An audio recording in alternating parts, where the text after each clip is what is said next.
Hello friends, this is Deepak Singh and on behalf of AQ Bias, I will be discussing the topic of UN Economic and Social Council, that is ECOSOC.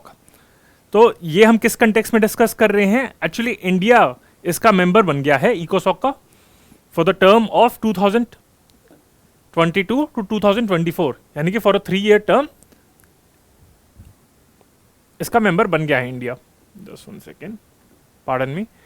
सो इस context में हम discuss करेंगे. अभी मैं United nation की जो organisations है उसको धीरे धीरे डिस्कस कर रहा हूँ. पहले मैंने डिस्कस करा था आपका प्रीवियस लेक्चर में. I discuss the topic of United Nation General Assembly and now I will be discussing इकोसॉक and in subsequent lectures I will be discussing other organisations of United Nation, जैसे UNHRC हो गया, फिर secretary general हो गया, वो post हो गई. तो ये सारी न्यूज़ में है. So these international organisations I will be taking care of and इन्हें बहुत ही सिंपल मैनर में मैं आपको एक्सप्लेन करूंगा. So as I mentioned that why are we discussing it? Because India has been elected to ECOSOC for the term 2022 to 24. That is 3-year term. इस term के लिए करा गया है. तो अगले साल जनवरी से 1 जनवरी से इंडिया अपनी मेंबरशिप स्टार्ट करेगा टिल December 31st, 2024. अब हम ECOSOC के बारे में पढ़ते हैं. So firstly, it is one of the 6 main principal organs of the UN. ये मैंने आपको जनरल असेंबली का टॉपिक डिस्कस करते हुए भी मैंने आप लोगों को समझाया था. And it was established in 1945 by the UN charter. So it is the principal organ of United Nation. Those of you who don't know like what are the 6 principal organ of United nation.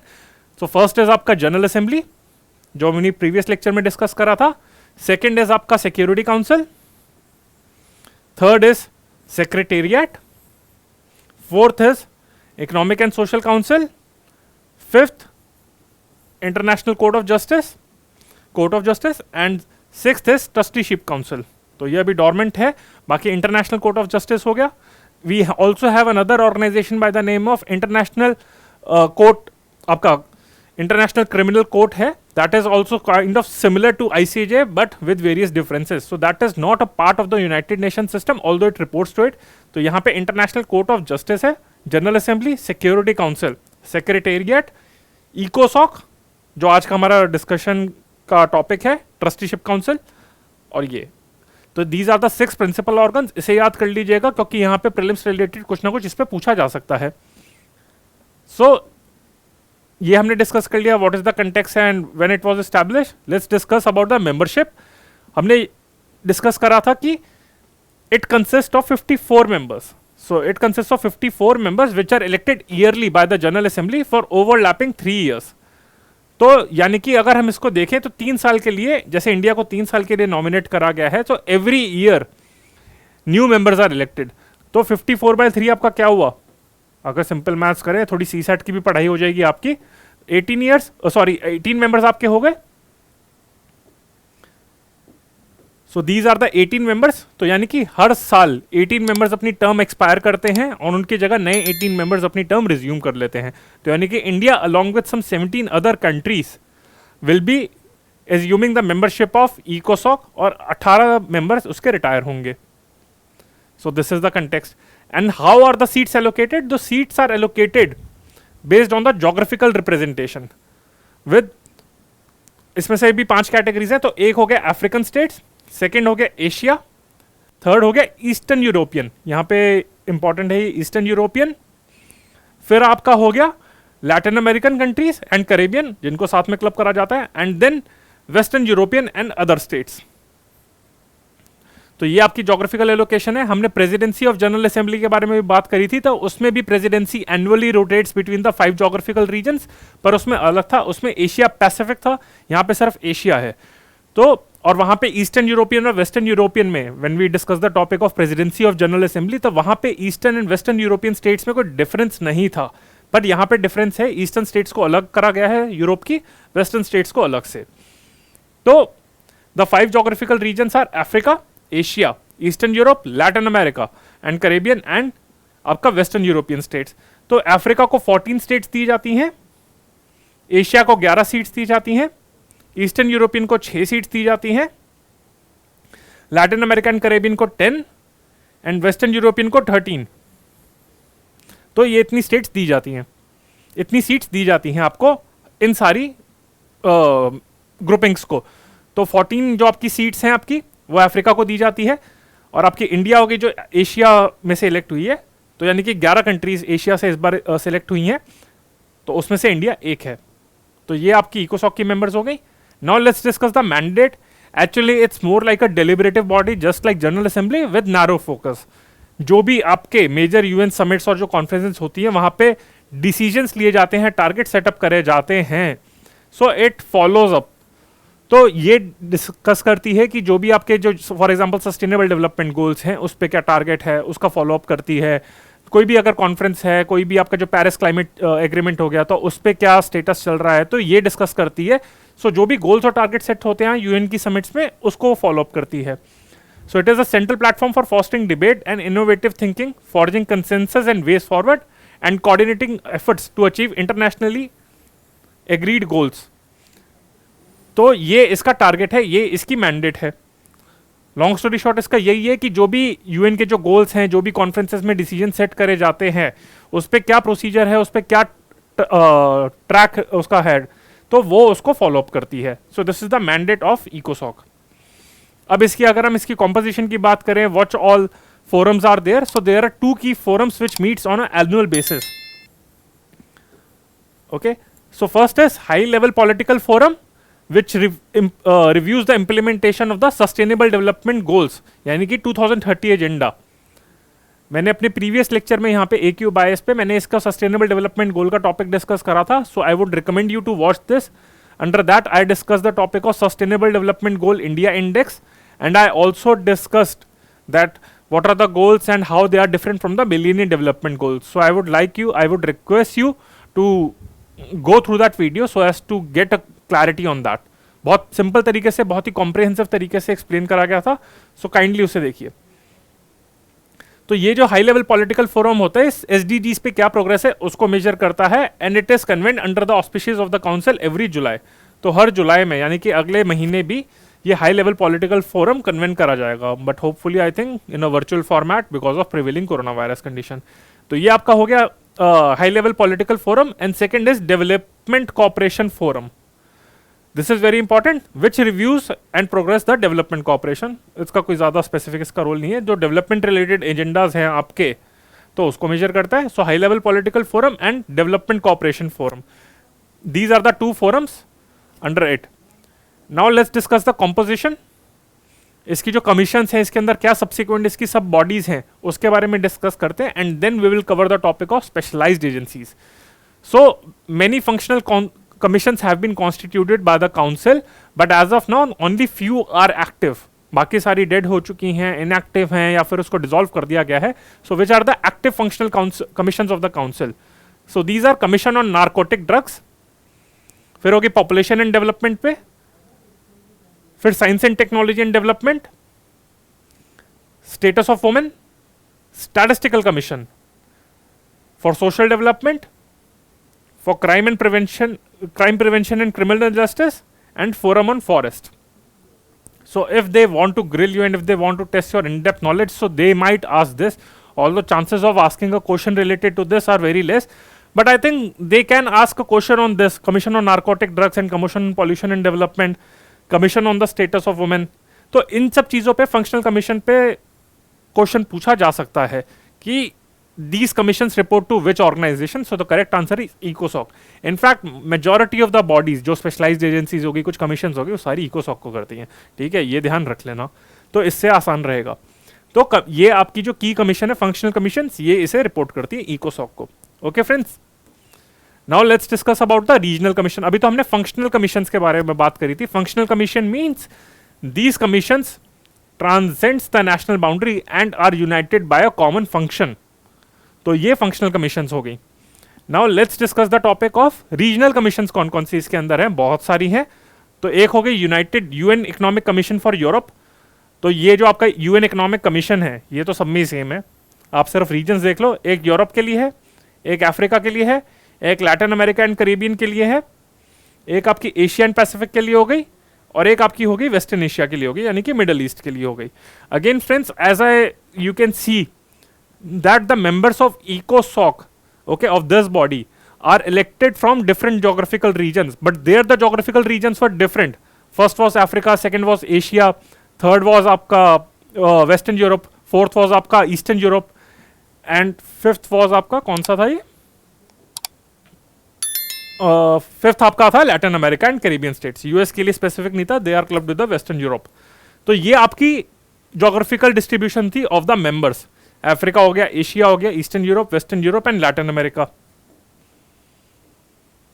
पर अगर इसमें हम देखें तो यहाँ पे distribution अलग है, यहाँ पे वेस्टर्न और ईस्टर्न यूरोप के बीच में कोई डिफरेंस नहीं है।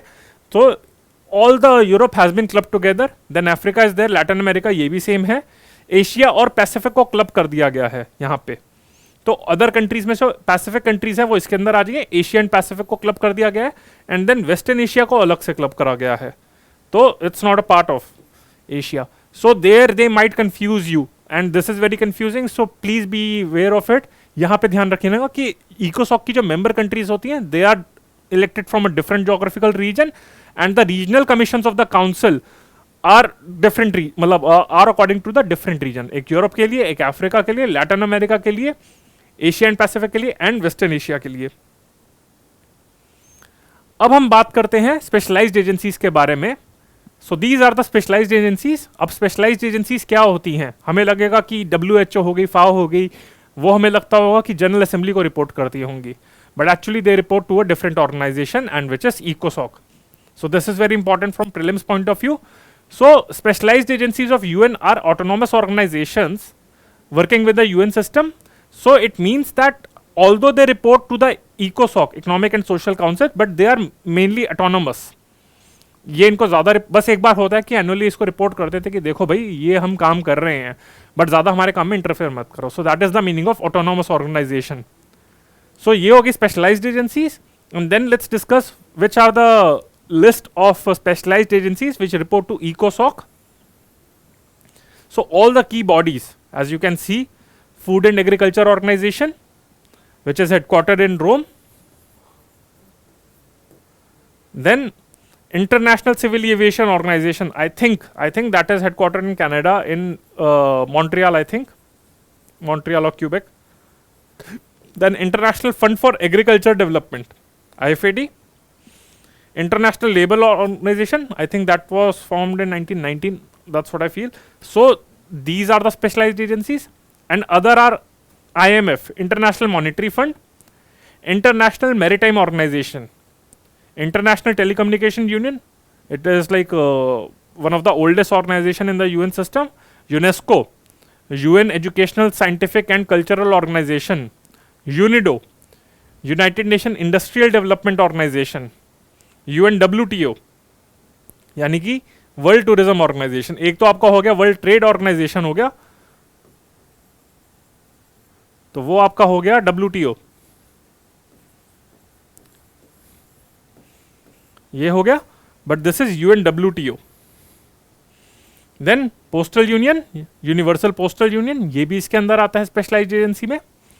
फिर जो वर्ल्ड बैंक का ग्रुप है, World Health Organization, so this organization is very important this year, क्योंकि इसको सबसे ज्यादा क्रिटिसाइज भी करा जा रहा है because of its failure to prevent corona virus and also failure to find the trace of the corona virus. Then World Intellectual Property Organization and World Meteorological Organization. And if we talk about the World Bank Group, so there are 5 bodies under it. So these are International Bank for Reconstruction and Development, IBRD, International Development Association, International Finance Corporation, and Multilateral Investment Guarantee Agency. सो ये world bank group के अंदर जो 5 organisation आती है, international bank for reconstruction and development, international development association, international finance corporation, multilateral investment guarantee agency and international centre for settlement of investment disputes. So ये world bank group के organisation है। So these are the specialised agencies which report annually to इकोसॉक। Okay friends, so if we have a brief overview of the lecture, so in a minute, so we can see that India has been elected to ECOSOC for 2022-24, 1945 में establish हुई थी। It's one of the 6 organs of the UN. 6 organs are General Assembly, Security Council, Secretariat, ECOSOC, Trusteeship Council and ICJ. फिर उसके members के बाद में बात करी थी 54 members and out of this 18 members are elected yearly for a 3-year term. Seats की उसके डिस्ट्रीब्यूशन की बात करी थी कि कैसे उसकी डिस्ट्रीब्यूट होती है, Africa, Asia, Eastern Europe, Latin America and Western Europe. Mandate की बात करी थी कि that whatever the goals have been set up by आपका इको अदर यूएन की जो बॉडीज हैं उस पर जो सेटअप करी जाती हैं, सो उसी को फॉलो अप करती है। फिर इकोसॉल्व की हाई लेवल सेगमेंट्स के बारे में हमने बात करा था, high level political forum and development cooperation forum. And then we discuss the functional commissions of the council.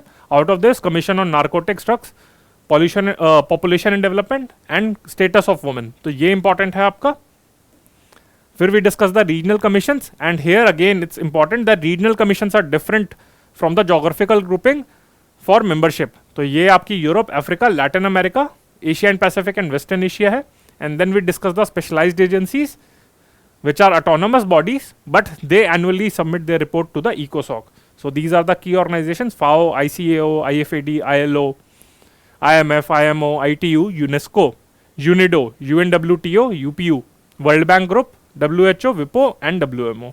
Okay friends, so हमने जनरल असेंबली भी डिस्कस कर लिया, ECOSOC भी डिस्कस कर लिया, and rest of the key international organizations I will be discussing in subsequent lecture. I hope you liked this lecture. If you liked it, then please press the like button, share it to your friends and subscribe to our channel AQ by AS. And before ending my lecture, I just want to make a few announcements, and the announcements are that we are launching a fresh journal studies batch on 7th of July, under which 800 hours of classes will be provided, out of which 80 hours will be dedicated to current affairs. Okay friends, apart from this, we are also launching optional subjects, core optional subjects, that is history, geography, pol science and IR, sociology and public administration. And we are also conducting an exam by the name of AIIT, that is A-Cube IS Inspiration Test. So this test will be conducted on 24th and 27th of June, so kindly enroll into this. And the best part is, firstly you will be able to test like where do you stand up, and apart from this it's a talent hunt examination, so whoever are the successful candidates, so we will ensure that you will get scholarship. For example, if a successful candidate scores like 50%, then you will get a fee concession of around 50% in the total fees for the foundation batches. So but again we are assuring that although we will be cutting the fees for the successful candidates who deserve special recognition, but apart from that we won't compromise on the quality of our classes. Okay friends, so this is Deepak Singh on behalf of AQ Bias.